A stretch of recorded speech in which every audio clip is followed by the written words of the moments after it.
Hey, Nick Tyree here with another installment in the Complete Coach series. This week I'm focusing on how to improve your lead conversions and your client retention through constant contact.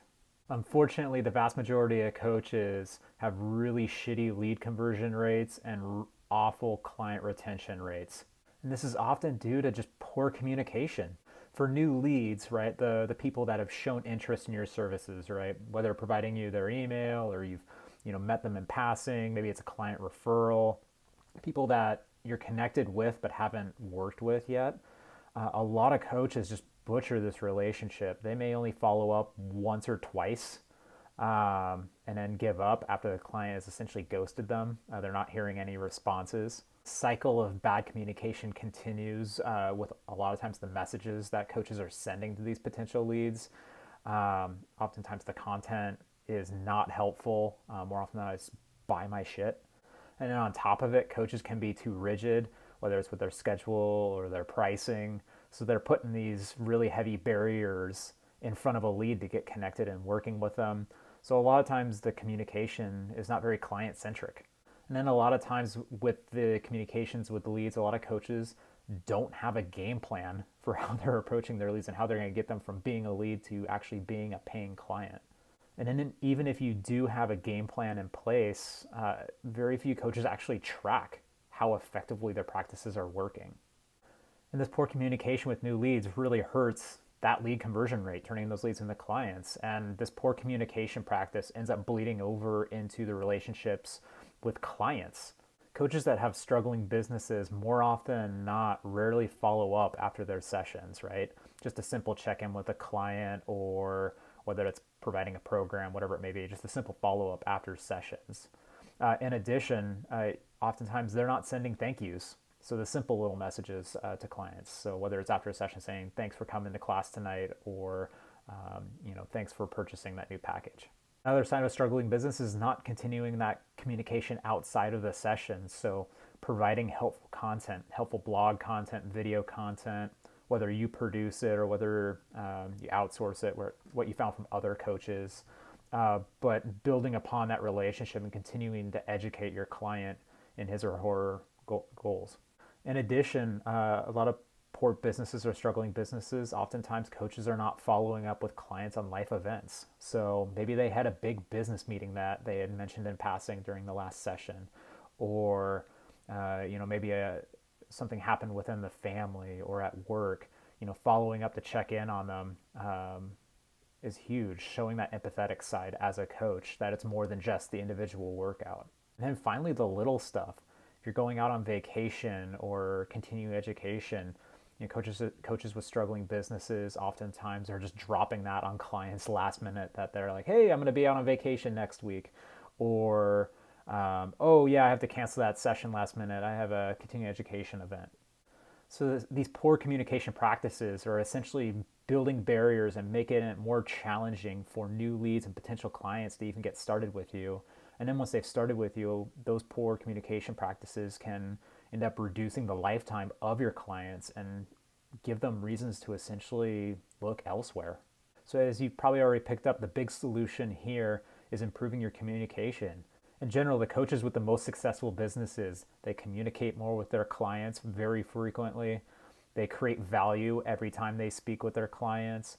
And also too, they're empathetic. They're humans. They understand and empathize with the clients when they're going through tough life events or going through great times. Obviously, this is a really loaded topic, and everybody has their own philosophy and approach in terms of the little nuances in terms of how you can build your business. But I wanted to focus on 3 things that you can do with your new leads, as well as 3 things you can do with current clients starting today that can start improving your communication behaviors and practices. With your leads, number 1, you want to start communicating more frequently. So start reaching out to them with a newsletter or follow-up on a bi-weekly to monthly basis. And don't get too discouraged with this initially. A lot of coaches complain about getting ghosted. They don't hear any responses, so they give up. The vast majority of coaches are only following up 2, maybe 3 times if they follow up at all. For the typical consumer, they need to be reached out to 6 to 12 times before they make a purchasing decision. So be there and be present. With leads, following up via email is one of the top ways to stay connected on that end. Obviously, this can take a lot of time, so a lot of guided fitness coaches like using our mass messaging tool where they can, if they're going to send out a piece of content, they can actually sit down during downtime, whether it's late at night or during the middle of the day, create their email and content they want to send out, and actually schedule it during a time where they actually feel best about getting it out to clients. So whether that's during when they're training or on the weekends. Obviously, these leads are new, these are potential clients, right? So aim to learn more about them. What brought them to you? A great way to do this is to send out a quick survey asking, hey, what do you want to hear about? What type of content would you like to see? And since these leads haven't technically made a actual purchasing decision yet to work with you, a big thing is to start providing value, right? So, common things are written content, video, educational content, right? But it doesn't necessarily have to be that, right? Maybe it's just simply inviting them to join your Facebook group with other clients, right? Allow them to engage with those that you work with. They can see, wow, these are all these success stories going on that I'm not a part of. That'll eventually convince them to join in with you.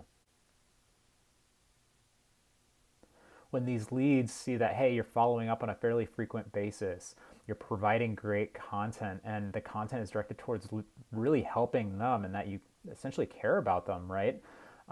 It really warms them up to your services. In addition, this frequent follow-up, right, keeps the door open too. So if they have any questions, you're always in their inbox for the person to send back to, right?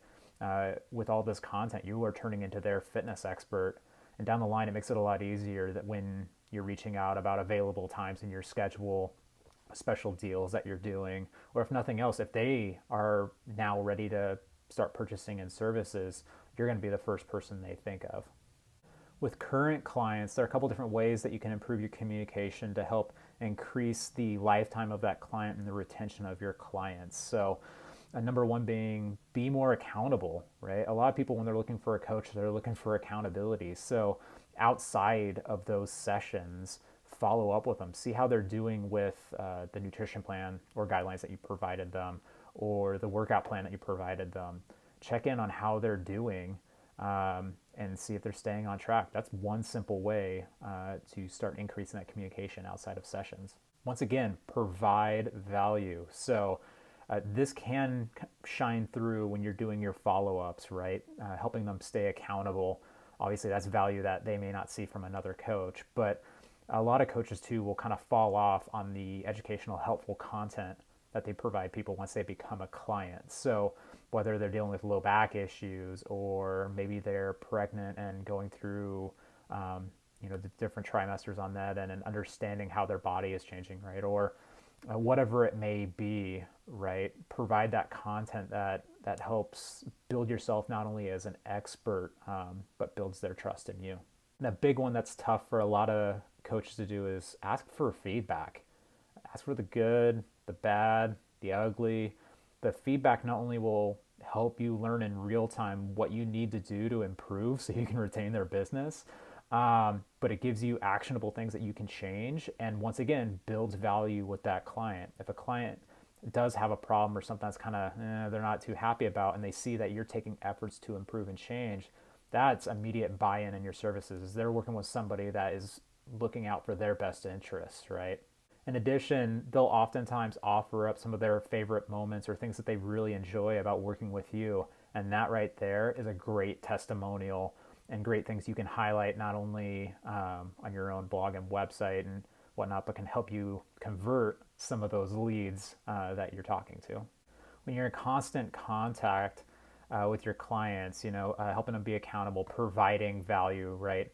Learning how you can improve and better invest yourself in their success, it really strengthens that relationship, and it makes it a hell of a lot tougher for them to leave in the long run. So to wrap things up, really the big three things is stay in constant contact, communicate more, provide value when you do reach out to them, and be empathetic.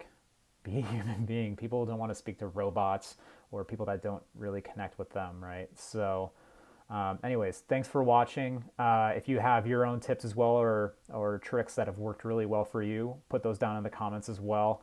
and hopefully you find these videos helpful to you.